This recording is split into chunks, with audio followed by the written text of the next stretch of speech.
What's going on, Packer fans? The Packers won a football game, and to celebrate, I am joined by the one and only Perri Goldstein, the second and only Dusty Evely, and I don't even know where I want to start.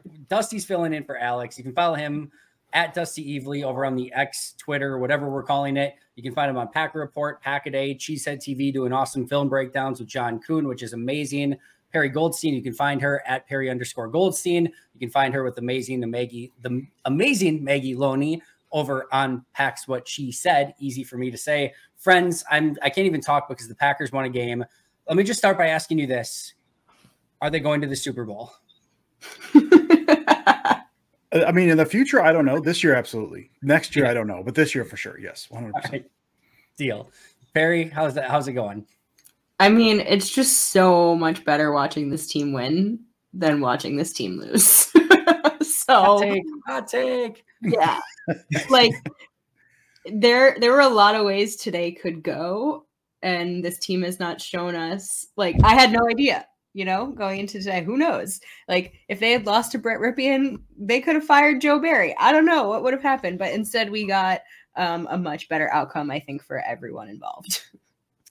Dusty, Packers win 20-3 overall. They outgained the Rams 391 yards to 187 yards, which seems good. That seems like a good thing. I just want to start actually. Just what was your key takeaway from this game? What was the thing that you left with saying, all right, I'm either feeling good about this, I'm feeling bad about this, whatever it is, the floor is yours, my friend. So all season, kind of leading up to this point, I think last week they kind of started making a change where they had the Nyman in for Walker and all of that, but they had this whole we're going to just put these guys out here. We're going to see what shakes. And then last week seemed like a shift in terms of some stuff isn't working. This isn't just about development. We need to actually win some games as well. And so they started kind of moving some stuff around a little bit. I don't know if it was that mindset. I don't know if it was the guys in there, because most of the guys in the offensive line are the same. They got movement in the run game in a way they've not gotten before. And the Rams defense is not good. But I looked at right before we got on, it was FTN's, formerly Football Outsiders, adjusted defensive line rankings.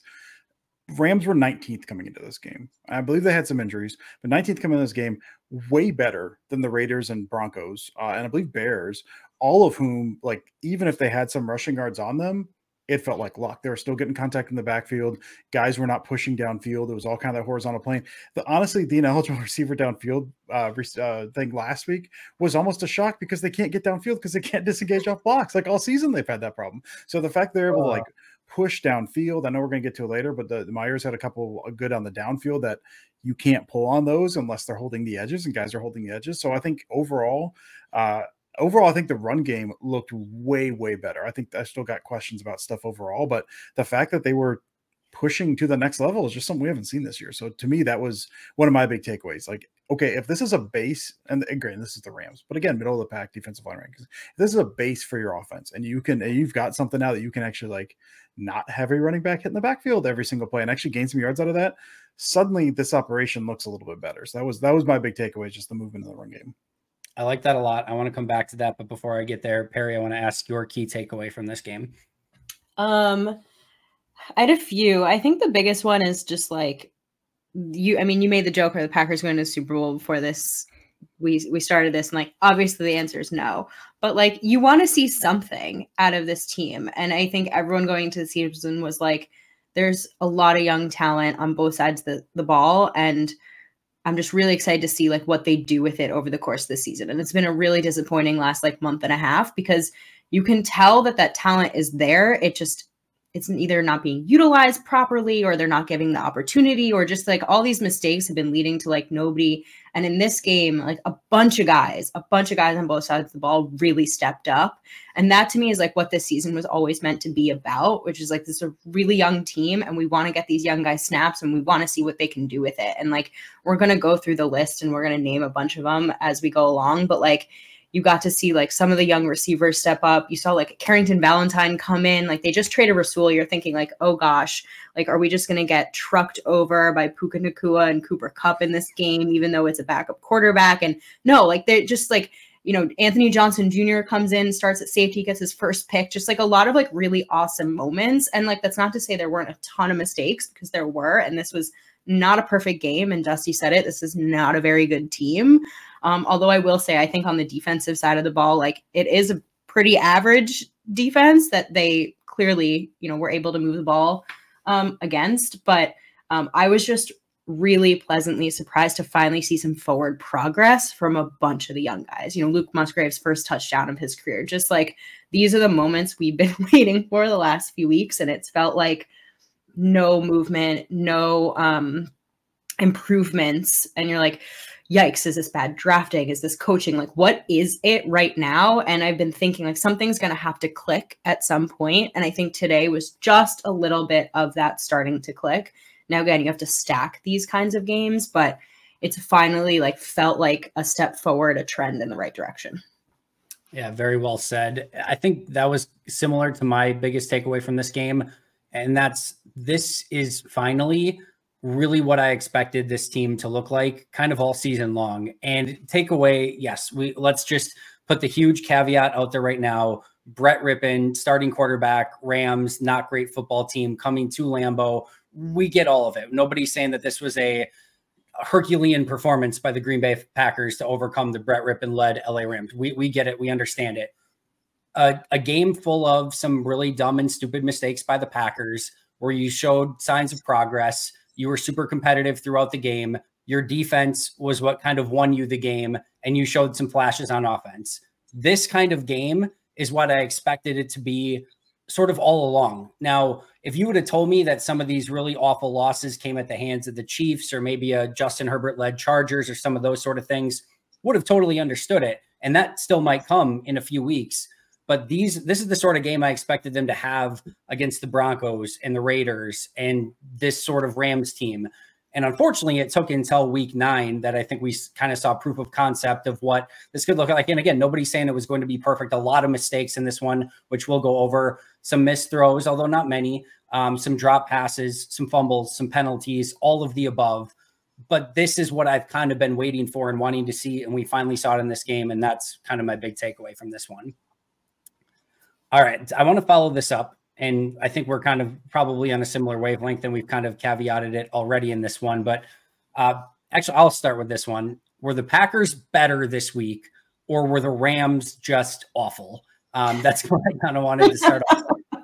And I actually I had written down very similarly to what Dusty said earlier. He stole my stuff, which is why he's not going to be invited back. No, I thought what I saw from this offense, and I know it kind of stalled out a couple of times. Specifically, you had a missed field goal. You had the 4th and 1 situations, which we'll talk about, I'm sure. But outside of that, I saw this team be able to move the ball with some efficiency down the field. And a lot of times it was still themselves shooting themselves in the foot, whether it was a bizarro Dontavian Wicks fumble, whether it was an Aaron Jones fumble.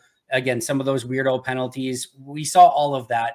But I did see things that I thought were repeatable, that I thought were progress, and I thought were much better. And specifically, some of that movement in the running game where you actually saw lanes, where you saw like daylight and not 4 of the opposite colored jersey flashing in your face behind the line of scrimmage. That to me was a really big sign of a positive. And yes, Rams, not great football team, especially with Rippon at quarterback, but I did think there were things that Green Bay took away as positives and that looked legitimately better than what they looked like in previous games. Perri? Yeah, I agree. I don't know. I mean, you can only take what's in front of you also. Like, if you want to talk about would this game have looked different with Matt Stafford? Of course it would have. But like, there's nothing that this team could have done.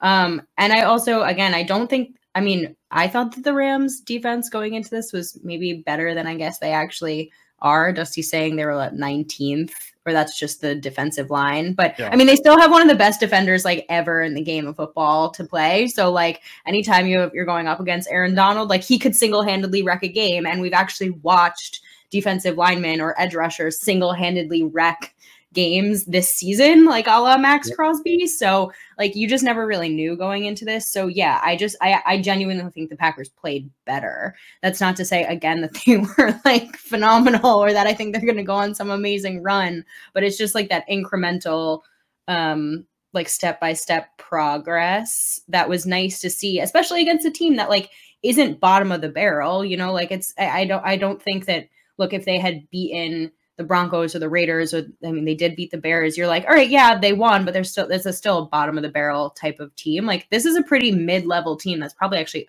like better than the Packers with Matt Stafford playing. So it was just nice to see them be able to like do what they liked to do, especially on offense.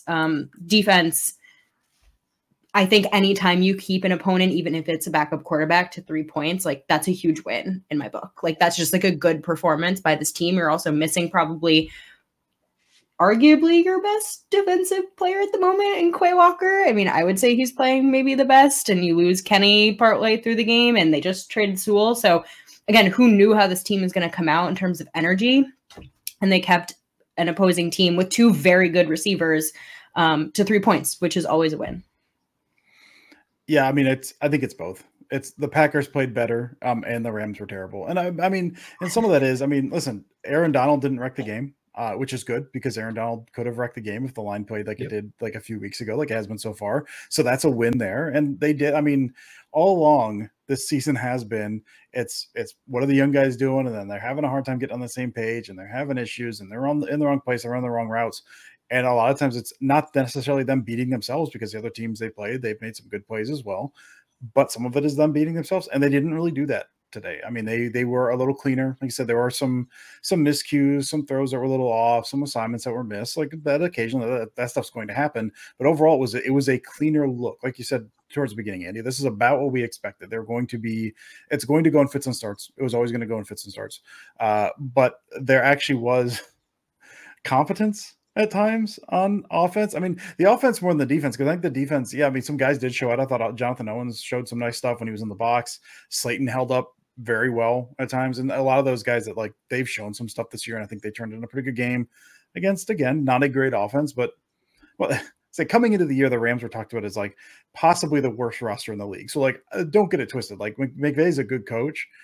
This is still, there's not a ton of talent. They're not a good team, but the Packers did put together. Again, they beat the opponent in front of them, and they also kind of beat the opponent in themselves.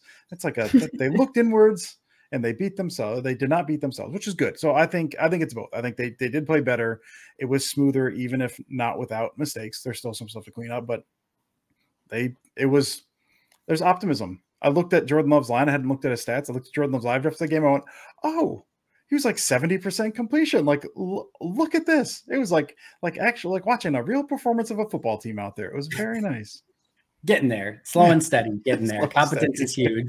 We'll take little steps. And again, as far as like beating the team in front of you, right? Like this feel, regardless of the team that they were playing in this game, like if they lose to this Rams team, we are having a very, very different conversation. Like they needed to win this game to find a way to win this game. They did. It wasn't like this fluky 9-6 victory where they kick a field goal at the end to win or something. Like they dominated the team from, again, a yardage standpoint, 391 to 187. They win by 17, probably could have been better than that had it not been for a couple miscues.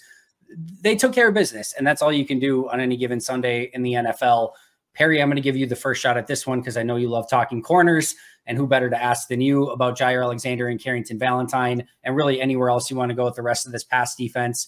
Again, we'll caveat it with Brett Rippon, but Cooper Kupp and Puka Nacua, 14 targets, 2 extremely talented wide receivers, 14 targets, 5 catches, 80 yards, and really led by Jair and Carrington.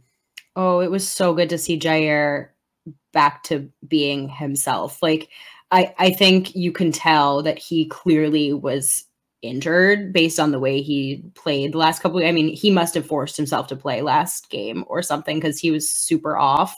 And that's not to say, I mean, they played just a much better team in the Vikings, but and Jordan Addison, I think, just is the real deal. But that being said, I mean, Cooper Kupp is also the real deal. It felt like Ja had his speed and his energy back in a way that we hadn't seen in a while. And you can tell when Jair is healthy when he's getting involved in the run game. I think he like really shies away from making tackles in the run game when he's not 100%. We saw it post shoulder, and I think we saw it this season with his back bothering him. And that's always like a key indication for me of where he's at health wise. And he made a huge TFL. So that was great. And again, like going into this, you're thinking, well, Carrington Valentine kind of got picked apart by Russell Wilson when they played against the Broncos. So this could be an interesting situation. Now, granted, Russell Wilson is obviously a much better quarterback than Brett Rippon. I don't think that that's a hot take. And Russell Wilson knows to kind of pick on a rookie corner when he gets the opportunity. But it was pretty clear to me that Carrington Valentine learned from that experience and came in with a lot more of an aggressive mindset. And again, going up against Puka Nacua, who's like the darling rookie of this current season, is really no small feat. And he's filling in for pretty big shoes in Rasul Douglas, who was probably playing like one of the best on that side of the ball so far this season. So I just think overall they complemented each other quite well. I really, really liked the aggression. Like, I don't know if that was a scheme change by Barry, if that was just the two of them deciding like, this is how we're going to play it, or we're going to have to play it this way because we don't have the same safety help that we normally do on the back end, losing, you know, Ford and Savage now, both their starting safeties are out. But the level of aggression was everything you want to see. Like, those two corners, they're going to press you and they're going to be able to like make plays on the ball. We haven't seen Packer corners this year make any plays on the ball. It felt like PBUs were just like non-existent. And so you're finally watching them kind of go after the ball and get some pass breakups. And again, if you're going to play the way Joe Barry wants them to play, which is keeping things in front of you, you have to make those plays. You can't just like let them dink and dunk you and catch the ball. And like, that could have happened today and it didn't. And that was huge. The rest of the room, again, I think really stepped up. I still don't know if Nixon is the answer at slot. I thought when he went out and Ennis Gaines went in, like, nothing really changed. So that could be that like Ennis just played quite nicely, or that like maybe Nixon just like isn't the answer there. But it was awesome to see Jonathan Owens make a big play, you know, in his moment. Anthony Johnson Jr., like I said earlier, first pick, although that was, you know, a tipped ball from Jair. So the secondary just felt really cohesive today. And it just felt like things were clicking and working. And I don't know, we haven't seen it yet this season. Takeaways have been so few and far between, and it just finally felt like everything kind of caught up to them. Yeah. Dusty? Yeah, I'm very interested about Carrington Valentine. I will say anytime a cornerback comes in and like slides under a block to try to blow up a play that like an end around or whatever, that's always like, I don't care what he did the rest of the game. I'm like, that was a good game from that corner who did that, because it always looks awesome. So I always love seeing that. He is so aggressive. And he will, the knocks on him, we have not seen him very much. And the knocks on him, we're watching him.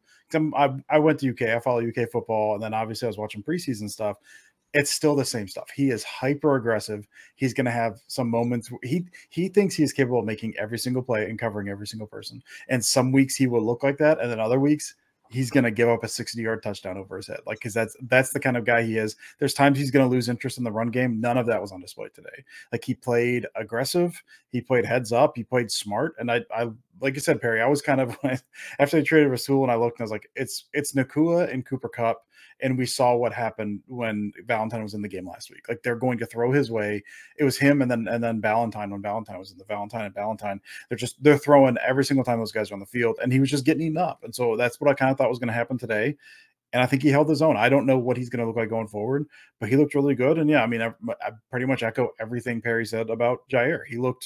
His energy was there. He didn't seem to be stretching in between each and every snap. Like, he seemed engaged. He was everywhere. I feel like every single play Jair had a hand somewhere in the frame, which is always cool to see. It's been a while since we've seen him, I think, play a full game like that. And obviously we haven't gone through all the film yet. I did kind of a half rewatch before we started here to try to like cram, because I missed some of the game because the place I went to just did not have parts of the game. They could not figure out how to work the TVs, which was a whole lot of fun. So I missed some of it. So I tried watching some of that, but I think it's been a while since we've seen him that dialed in and make that big of an impact for an entire game, which is awesome to see. Yeah, it was great to see Jair flying around. And again, the physicality in the run game is what I was really excited to see as well. I think the thing with Carrington, right, because as you mentioned, it's not just him like stepping up, but he's filling in for Rasul Douglas, who gets traded this week. And we've all talked about the leadership that Rasul possesses and what's that going to mean to the locker room. It's not like he can just come in and replace Rasul overall. The energy that Carrington brought in this game was a totally different energy. And like, that's not nothing. That is important too, for a young player to come in and play with that intensity and that energy. Like, this defense needs a couple dudes like that. And it's not to say that Rasul didn't have that, but this was like, just like oozing like confidence and energy and swagger and all of it. And I loved to see that. Like, he was like the last play of the game where he drops the interception. It didn't even matter because it was 4th down anyway. And he didn't like drop it. It was like a ricochet. We could barely got his hands on it, but like he was mad at himself and still going crazy because like he wanted that pick. Like, I just loved the intensity with which he played with. I was going back and watching it. I was hoping to do a little bit of like watching every play of his, but it didn't come out on time. But I don't know that he allowed a completion. If he did, I don't think it was anything crazy. He was batting everything away, plus got the offensive pass interference call that went when he was in coverage. Like, I think they had negative yards when they targeted Carrington Valentine, and just the juxtaposition. And again, you mentioned the quarterback difference here, Perry, but like they still attacked him. They attacked him early and they attacked him often, just like Denver did. In the Denver game, it was first down, first down, first down. Like, he just kept giving up first downs. In this one, he was shutting everything down against some really talented wide receivers. That was a really huge takeaway for me, was Carrington Valentine. And then Anthony Johnson Jr. too. I really went into this game being like, I just want to see Anthony Johnson Jr. not make any like big mistakes. And then not only does he not make big mistakes, he jars a ball loose on a big hit. He gets the interception off the tip ball from Jair. Not like first game stuff. We're going to see some mistakes, but I thought he acquitted himself nicely. We got 2 rookies like that. There's a lot of positives there, and made me super excited about those 2 moving forward. Dusty, I'm with you. There's going to be 2, but overall excited. I feel like this team, there's a lot of knocks against them, but like one thing that I've noticed pretty consistently across Matt LaFleur's teams is this like very like solid next man up mentality from all these players. And like, it's not always amazing. And like the next man up is not always like as just like talented as the guy that they replaced. But I will say, like, whenever someone has to come in, I mean, you're looking like an Isaiah McDuffie, you know, a player like that, when he comes in, like they always give it 100. And I feel like that cannot be like overstated enough, especially on a team where like they could very easily just say like, we are clearly bad and we're just like gonna, you know, not give our all in a game like this. But that is the opposite of what we saw in this game, especially on that side of the ball. And again, if you want to look at this season as like, let's just give all our young guys as many opportunities as humanly possible. Like, these snaps are invaluable. It's great to see a game like this where you're getting, you know, your 7th round pick rookies, you know, starting caliber snaps for an entire game, even if it's against a backup cornerback. That doesn't matter. It's still an NFL game. And see how they hold up. And they just very much have that like really amazing next man up mentality where they're like, we don't care. This is our opportunity. We're going to show you exactly what kind of player we are. Dusty, you mentioned a little bit of the run defense earlier. I just wanted to kind of go over this too, because I thought, again, we're not talking Barry Sanders and Emmitt Smith here, but over the last 2 games, these were the 4 running backs that touched the ball for the Vikings and the Rams. Royce Freeman, 12 carries, 32 yards, 2.7 yard average. Darrell Henderson, 10 carries, 19 yards, 1.9 yard average. Alexander Mattison, 16 carries, 31 yards, 1.9 yard average. Cam Akers, 9 carries, 19 yards, 2.1 yard average. 4 different running backs. Royce Freeman, the best average with 2.7 yards, a total of 47 carries, 101 yards, and a 2.15 average. Not the greatest running backs in the world, not the greatest run offenses in the world. This was so much better run defense over the past 2 weeks than we have seen in a long time. And I don't care who they played against. I will gladly take it. Anything that you saw in your first watch through of just things that went well. No, like I said, I think Slayton's holding up really well. He was always a guy. I mean, coming out of Florida, the thing was like, dude's big. He can be stout, and then he'll give you some pass rush stuff. He'll give you a couple flashes per game of pass rush stuff, but he always ended up on the ground way too much for a guy his size. He gets pushed around, slid down to a knee, ends up on his back, something like that. I think he's been holding up really, really well, and Kenny's been playing really good ball. And then they've got linebackers that are flowing. I think Campbell. I think we've talked about this before. Campbell last year played a little slower than he did a couple of years prior, just because they went to more of that 2 linebacker system, and it felt like he didn't know what he was supposed to do versus what Quay was supposed to do, and so there were some communication issues there. I think with Campbell in now and Quay's out, but I think Campbell looks a little more comfortable. The linebackers as a whole, I think, look a little more comfortable in terms of flowing to the ball, and then when they flow, there's gaps there as well. That was the issue before, is like they'll flow, but but like there's nothing to run through because it's all blocked up. Like then they're running into an offensive lineman that's already climbed up to the second level. There's the point of attack. That's the whole thing is defensive line. They're holding up better at the point of attack than they have in the past, and they're creating those gaps for linebackers to fly through. I think Jonathan Owens had a tackle for loss today as well, like that he came in and fit up. You've got guys playing aggressive off the edge, so when they're trying to stretch those, I mentioned the Carrington Valentine sliding under a block, so you had that. You also got guys just aggressively trying to set the edge a little bit better. So I think, I mean, to me, that's the big thing. You watch it. I don't have any huge major takeaways, but there's dudes on there that are just holding their ground, not letting offensive linemen climb, and that's a huge deal. That's what you want if you want to play a little softer on the back end. You need a guy who can win, which is Rashawn Gary, and then you need guys that can just hold the point of attack. The whole Joe Barry, by way of why am I blanking? Staley stuff was play gap and a half, right? You play 4 or 5 down linemen, you don't rush anybody, and then you kind of flow with it, and you got your gap, and then you got an eye on the gap behind you so you can play back. They couldn't do that. And they're not really doing that now, but the whole point was they couldn't hold up with the point of attack. So they couldn't play that way if they wanted to. And they tried to play that way and they couldn't do it. So they've got guys that are just holding up a little better now, and it's making it harder for offensive linemen to climb. Like that's really big for as bad as the Packers have been. Like how bad is it? This year is terrible. And this is the one year they're like, well, at least they're good against the run. Like no one cares about that right now. Like, yeah, right. The one thing they're good at doesn't matter because the rest of the team stinks, but it is kind of cool to see it still. They are showing improvements, which is huge. I think one of my favorite plays, a couple of them, the Carl Brooks play where he just resets the line of scrimmage. Like Carl Brooks, like we have not seen that too much from him. And then Van Ness comes and makes the tackle behind the line of scrimmage. That was a really fun one. And then Colby Wooding gets the 4th down stop on a run play as well. Just seeing those little things. And again, if we're looking at less at the record and like those sort of things and more at progress, those are to me really big signs of progress and something that I think hopefully can continue to be building blocks for this team moving forward. Perri, I want to start with you on the opposite side of the ball with Jordan Love. 20 out of 26, 228 yards, 1 touchdown, no picks, did take 4 sacks in this one. Your takeaways on J Money in this one? The other J Money. The other J Money.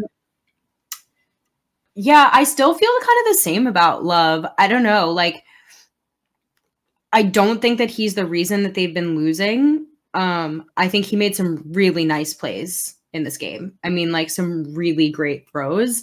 The deep ball's still questionable, but like it's not questionable 100% of the time. It's only questionable like 50% of the time. And I just don't know what the deal is because and I wasn't planning on going here with this, but here I am with the deep ball. I know he has the arm and I know he has the ability. Like I saw him drop bombs in college, right? So like, I know it's there. I'm just like waiting for something to click. But I still love the way he attacks the middle of the field and is like unafraid to do that. I think for someone in their first year as a starter, that's huge. There was definitely some moments where, and this is just, I think, a vet thing. And, probably should have learned this from Aaron Rodgers, who is the king of this, but like, if nothing's open for you, buddy, throw it away. There were definitely a few, I think I'm thinking of at least 1 sack in this game where, you know what, the other team just had everybody covered, just throw it away. Don't take the sack in that instance. Like you don't have to make magic happen. But again, those are things I think you're just going to learn. Obviously when the players around him play better, he plays better. I don't think that's really rocket science. And I think his stats like really reflected that. So I'd like to see him stack successes for sure. Because I think that's the only way I'm really going to have any sense of like where he stands in terms of like long-term, if he's the answer, but watching everyone around him show up and make plays for him, obviously, like they put up 20 points, they're capable. This team is capable. He just needs a better support system. But I wasn't like, this wasn't like, wow, I'm so wowed, like there's still some moments where he has to potentially make some better decisions, but those will come in time, hopefully. Yeah, I might end up being a little bit of a hater on this one. I didn't love this game from Jordan, no pun intended. I thought the opportunity there for Christian Watson on the deep ball is one that he's got to find a way to hit and just complete that. Like that should be a touchdown. And unfortunately, it's an underthrown ball, and he owned it after the game. He said he underthrew it. He came back, hit Watson a little bit later, although even that ball I think could have been a little bit more, again, at least at first watch, on a line, and maybe not having that, Christian has to go up and make quite as much of a contested catch. I thought there were other plays too. The Malik Heath drop, I thought could have been a slightly better throw for Malik, although I know he might have been protecting Malik on that one a little bit.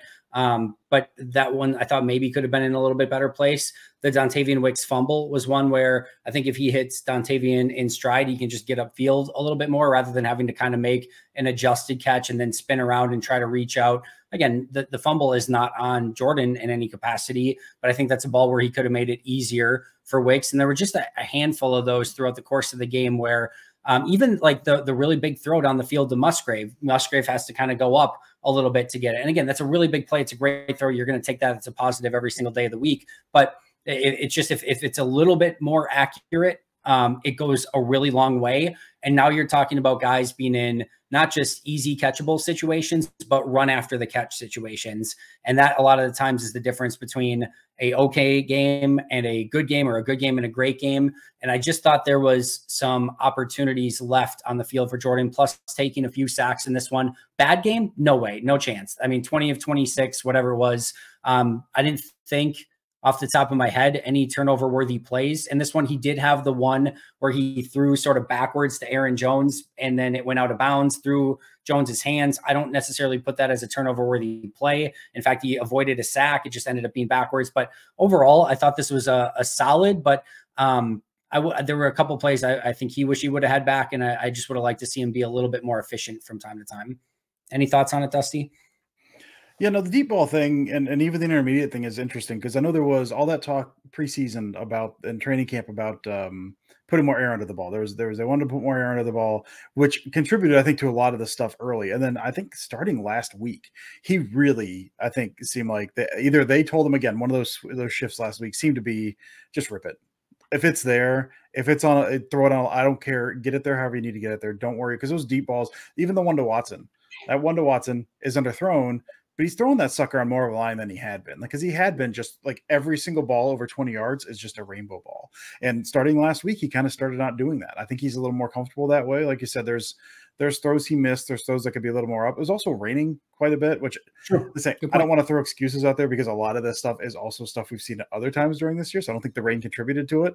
But it is a game where we saw a ball slide out the back of Brett Rippon's hand. So I want to bring that up. But I do think, I mean, there are accuracy issues, and that's one of those things, like it's the accuracy or timing on some of it. And I think some of it's more timing than accuracy. And then some of that is that on the receiver, is that on him? Some of these breaks are a little deeper, a little later than they should be.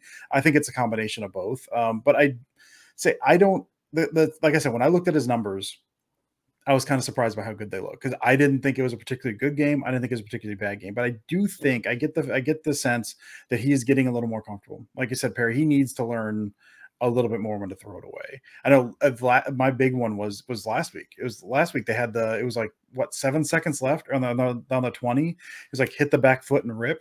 He hit the back foot, bounced, goes to a second read. Like, you don't have time for this, dude. Like, you've got to rip this. So he's got that clock in his head needs to speed up. He needs to know when a play is dead, and he'll have those moments. But I think overall, yeah, I think the accuracy may be a bit overblown, because I do think some of that is a timing issue.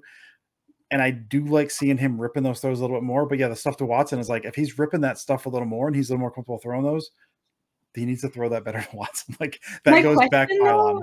My question though is like, and this is just like maybe a silly question, but maybe not, is like, Aaron Rodgers also had a problem with Watson, and same like thing with like MVS, is just like, when you just have a guy that's that fast, is this just like, it's maybe a little bit more difficult to get on the same page as, because you're like, I actually need to like overshoot this more than I would for like any other receiver. I don't know if there's anything like to that, because it's not like he's really hitting these with like other guys either.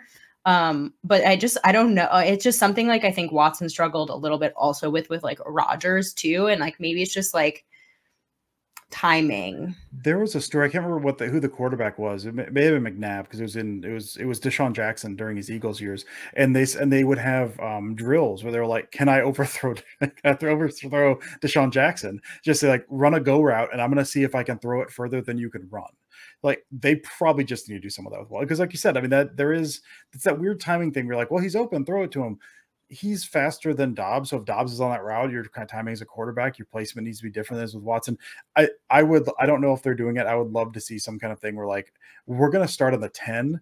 You run, I'm going to count to 3. I'm going to throw this thing. I'm going to see if I can throw further than you. Cause like I do think that's an issue. I think that's part of it for sure. I think there was a Troy Aikman, Joey Galloway story too, where Galloway first came to Dallas and he said, take a 5-step drop and throw it as far as you possibly can. And you can't, the ball, I will outrun the ball. And Aikman's like, no way. And he's like, no, I will. And so he did maybe it was a 7-step drop, whatever. He did his drop, threw it as far as and right under it. And it's like, yep, got it. And Aikman was like mind blown or whatever. I think there was a Deshaun Jackson story very similar to that, as you mentioned. But at the same token, like, I don't think Tua is complaining that Tyreek Hill is too fast in Miami. It's like, oh, he's too fast. No, for sure. Can't get the ball there. Like, so they just got to figure it out. They got to work it out. It needs to be better. And Dusty super well said that there is a lot of timing elements to this on all sides of this. And it's just going to take a little bit of time for the Musgraves and the Watsons and all of them to get on the same page as Jordan Love. And hopefully we start seeing strides of that moving forward. All right, rapid fire rest of the way. I'll start offensive offsides. All right. I tweeted this out. I don't care what the rule book says. I do not care. I don't care what the rule book says. How close that was, that's the new, you could call that on every single play. And like, what are we doing? Like, are we like, I almost wanted to see the guy on the sidelines with like a binoculars, like looking in being like, was he a little bit over? We do not want NFL officials litigating if the helmet is slightly ahead of another helmet. Like, get all the way out of there with that crap. Like, I don't care if it's a point of emphasis. It should be a point of emphasis. Like, being able to play football without stupid penalties should be a point of emphasis so that we can have fun watching the game of football. There was no gained advantage by the Green Bay Packers by how they were lined up. That's my take on it. I don't think anyone else want to weigh in. It just made me mad because, again, it's like, if it was so egregious, then like, yeah, okay, sure. That was clearly an issue. And like, there are moments when the Packers very much do stupid things. Please penalize them for it. But like, it took away 2 offensive drives that were moving the ball. And it was 2 very key moments where they were converting to first downs. And if you're going to make like what could be like fairly significant like changes in the game that like, again, it didn't end up mattering. The Packers won by quite a bit, but like it may not have been that way. And those are 2 like key moments where you're going to take the ball away from them and you're actually going to flip the field. Like, it's just, you better be like damn sure that that's actually a penalty. And they weren't sure. No, it's just dumb. Like you said, that's one of those things that's put in there for a very specific reason, and then that's legislated to the letter of the law, not the spirit of the law. And like, well, it's almost like breaking out the note card to see where he's aligned at that point. It's so, and I think running after the game was like, that's how I've always lined up. Like a short yardage situation, my entire career going back to college, I have always lined up that way. It's never been an issue. I blame the Eagles. That's how this goes. I blame the Eagles for both of those penalties. Well, this is also something I know we were going to go rapid fire, but this is something that like was brought up early in the season because this happened to the Chiefs too.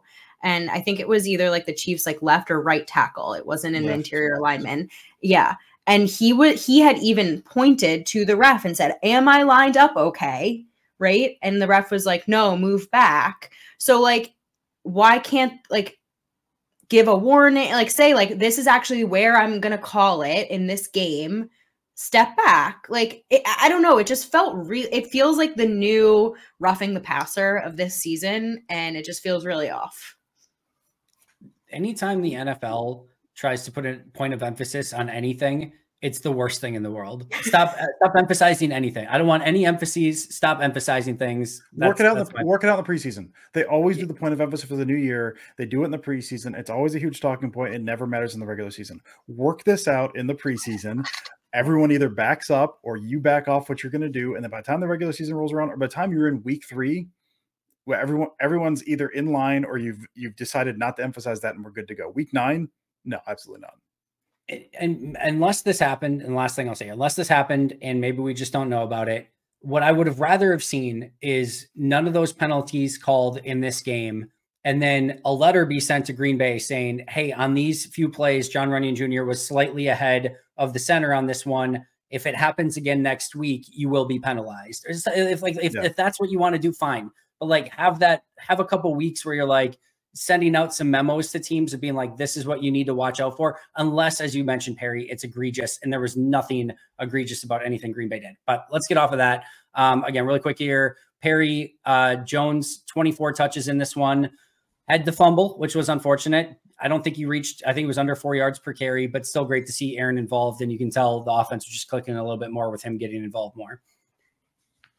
This team operates so differently when he gets more than 15 touches. Like, I just like the idea to give him any less than that. And again, I know he's been hurt, but it is night and day. I mean, again, I think I tweeted it out and it's like becoming a little bit of like a Pax what she said running joke, but like, I love the pony package, just like the run game. And again, the blocking was so much better. And Dusty already gave a lovely, explanation for this. But just like Jones and Dillon are they're so much better when they're working in tandem together. And I think Dillon has had such a better, he's the only person across the season who's been like steady climbing up in the right direction.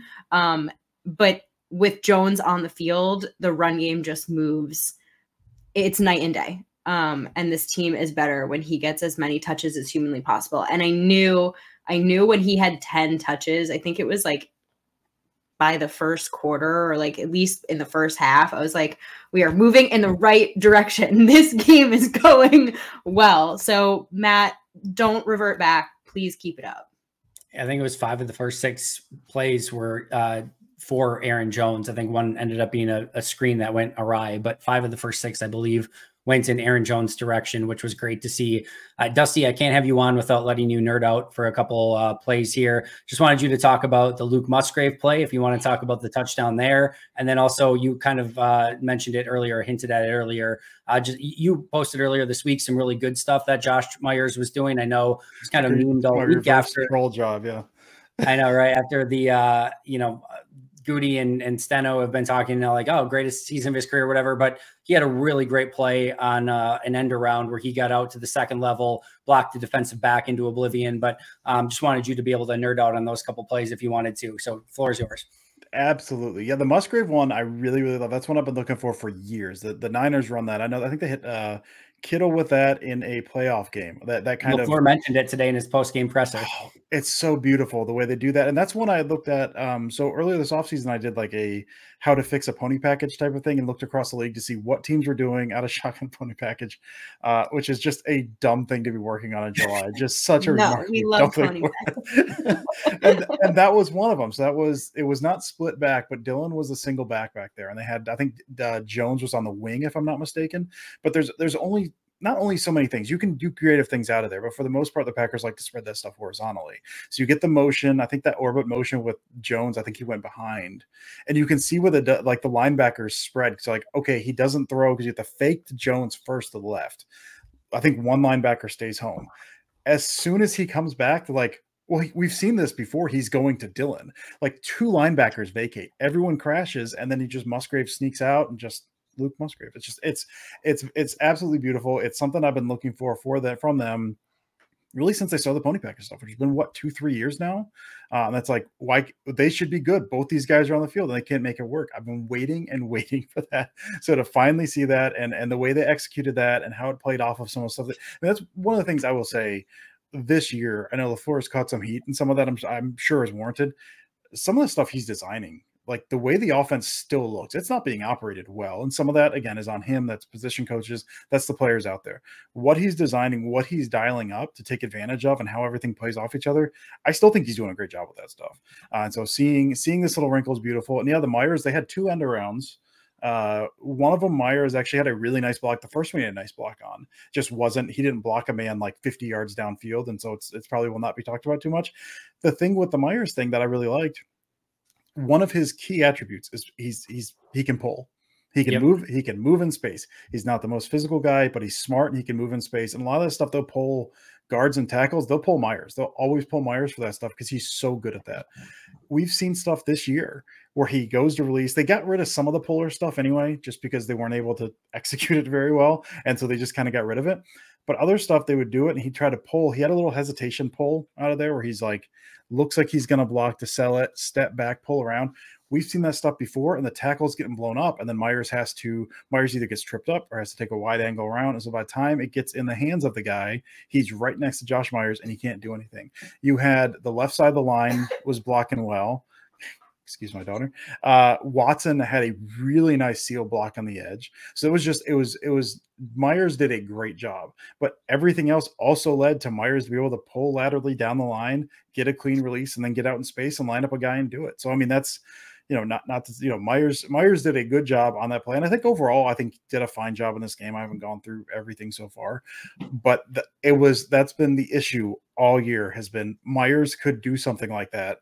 And then he gets tripped up by the left guard, who's just getting absolutely bodied. And then he ends up on his back, and Josh Myers did a bad job. The fact that it was not just Josh Myers, but everything that allowed him to get into space that just haven't had. Guys were doing their jobs. They were doing their jobs in that play, and that allowed Josh Myers to do his job. And when he gets out in space, they don't have a lot of guys that can get out in space that when they line up a guy, you feel good about him blocking the guy. They look the wrong direction, or they'll trip over their feet, or they just do not line up guys well. Myers does a good job with that. I think once he gets out in space, Space Hammond will get him there. So it was nice seeing him be able to get out in space and do that. That was a nice little, that was certainly a fist pump, like aha moment as I was watching that. I was very excited to see that. Very well said. I want to ask you, I know we're going to wrap up, but I want to know what you guys thought of Sean Ryan, because we got like 7 snaps, but like 1 series-ish of him, and then they put JRJ back. But I don't know, I thought he was kind of like moving guys. I didn't get to see it closely enough to comment, honestly, but it's definitely something I have earmarked in my notes for when the All-22 comes out, because I'm very excited to see how it looked. And I was going to be interested if Ryan just got the rest of the snaps, but sounds like it was more of an injury issue for Runyon, and he got cleared and he went back in. But I'm excited to watch those 7. Hey, I will say this. They spent the 3rd round pick, and I know that might seem a little bit much right now. The Packers have scored a touchdown on every possession that Sean Ryan has played in the National Football League. So ROI, man, that's keep an eye out for. Yeah, I'm in the same boat. I didn't get a chance to watch him too closely. I thought he was mainly fine in that I didn't notice that he was out there for the most part, which is good. He didn't get blown up, which was awesome. So it's a good stat, Andy. I like it. Just put him out there all the time. Profit. Right? They would score every single time. It probably wouldn't be fair to the rest of the league. The league would have to start coming up with some new penalty that they could call Green Bay on in those situations. Illegal Sean Ryan on the field. No more. Wait, I have it. No more 3rd round picks for the Packers. They just can't pick. Oh no! No, that would be a benefit for Green Bay. That would be a benefit for Green Bay. Whatever will we do? Yeah, I know. Oh, amazing. Before we get out of here really quick, we did have some injuries throughout the course of the game. Keyshawn Nixon left. I believe he did come back. Yash Nyman went out. He did not come back. Rasheed Walker took his place. I actually thought Walker, seemingly first glance, played pretty well in his stead, but we'll have to take a look again at the All-22 at that. Christian Watson left with a concussion symptoms, but it sounds like he cleared. At least they were hopeful that he did not have a concussion, a back injury, and a chest injury on one play. But it sounds like he came into the locker room and said he's good to Preston Smith. So hopefully that's a good sign moving forward. And then Kenny Clark had an injury, did not return, but it sounds like they do not have any concern of anything long-term for Kenny Clark. But that doesn't necessarily mean he's going to be ready to go for Pittsburgh either. So those would be big ones to keep an eye on throughout the course of the week. And then, of course, Walker and Ford were inactive prior to the game and did not play in this one. So as we get to practice this week and we get to Wednesday and see who's practicing or not, Keyshawn Nixon, Yash Nyman, Christian Watson, Kenny Clark, Devontae Wyatt, and Rudy Ford seemingly will be the big 6 to keep an eye on as we head to Packers-Steelers. Dusty, before we get out of here, any final thoughts or takeaways that we did not go over in this one? It's good having Aaron Jones back for sure. So I actually looked at usage numbers. I counted up rough count of snap counts. His usage rate last year when he was on the field, like when he got touches, was like, what was he, 45%? He was 63% in this game. It's like, you're healthy. We are feeding you the balls. That's good to see. Like I said, this is, like Perri said, that you want to see them stack this. This is one where it was a little messy at times, but it looked about like you would want to see. And again, I think leaving Toure out to have Heath in was kind of we've seen what we need to see out of Toure. Whatever you want to say about Heath, we can run our offense this way. So I think it looks smoother. I'm curious to see, is this a one-off? Not like the Steelers are lighting the world on fire this year. I think their defense is worse than the Rams at the moment. I mean, pass rush is good, but I'm curious to see if they carry this forward. But this was it was an ugly game, but it was nice seeing them operate in a somewhat nice way. And so I'm hoping, like I said, I'm hoping when we dig into the all 22, I'm hoping to learn a little more and see, like, I feel better or I feel worse about this. We'll see how that goes. But this is a team that hopefully after this game is trending in the right-ish direction, and that they're not going to trip over their feet every single time, which is nice, I think. I'm with you. Perri, any final thoughts? It's just, this team really needed a win. I think I would have been happy with an ugly win, and it turned out it was actually like a fairly functional win, which is even better. But they need to stack off of this, like Dusty just said. I think like a win's great, but you have to like take this as a foundation of something and continue to build off of it.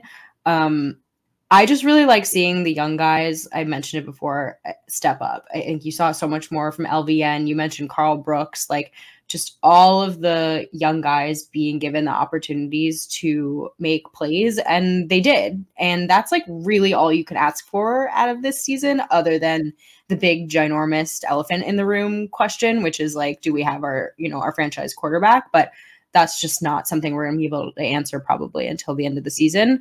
So just like keep doing this. And I think all the answers will come eventually. And I don't know, man, it's just good to see winning football again. I don't know if you watched the video of Matt LaFleur in the locker room after the game, but oh my God, he was so fired up. And I think you can say a lot of things about Matt LaFleur and like his leadership style, but to me, like, he clearly believes in these guys and they believe in themselves, and there's still a lot of season left. I know as fans, you can get really bogged down in like the here and now, and oh my God, it's week 9 and they look so bad and they're sub 500 and, tank the season, but there's still a lot of season left for them to like do a lot with. It could be, I could eat these words in a couple of weeks when they revert back to being terrible. But I will say, like, just stack from here and we'll just see how it goes.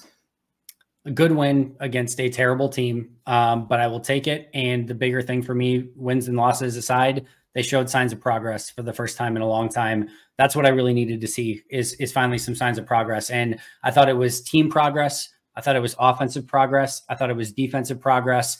And I thought we saw some real legitimate progress from some of these younger players that we were desperate to see some progress from. And we finally got it in this one. And I think that's my ultimate takeaway from this one. Dusty, Perri, thank you so much for doing this. You guys are the absolute best. A quick shout out to our All-Pro and Hall of Fame members, Most Hated Minnesotan, PJ Wynn, John Wild, Shea Brodad, Arnaldo Espinoza, Jennifer Wright, Boom Handle, Donald Lee, and Lori Lord. If you have not checked out Pack-A-Day Podcast memberships yet, do so right now. Dusty, tell the great people where we can find all of your work and where we can find you on social media. The internet. Find me on the internet. I'm at Dusty on Twitter is where I will generally shout pretty much everything I'm doing. But yeah, weekly for Cheesehead, weekly for Pack Report, weekly for Pack-A-Day. If you guys have heard of Pack-A-Day, we're on the Wednesday crew over there. And I feel like something else I'm missing, but yeah, I'm around. You can find them everywhere. We love them on Pack-A-Day along with Sarah and Steve. Awesome episode every single week. Perri, where can we find all of your amazing work? Oh God, I learn something every time I listen to or read anything Dusty does. So huge plug for Dusty's work. You can just follow me on Twitter, follow the other podcasts I do with Maggie Loney, who's also much smarter than me. And I learn a lot whenever I talk to her. Pax What She Said, PWSS podcast on Twitter. We are also on YouTube. Go subscribe to us on YouTube. YouTube's fun. You can watch my weird facial expressions. I'm a lot more expressive than I am on this show. I'm very subdued on the show. But yeah, just follow me on Twitter, Perri_Goldstein. Go follow Dusty. Go follow Perri. You can find me at Andy Herman NFL. You can follow the podcast at Pack-A-Day Podcast. That's going to do it for us. Enjoy your victory Monday. We'll see you next time. But until next time, and as always, go Pack Go. Go Pack Go. Go Pack Go.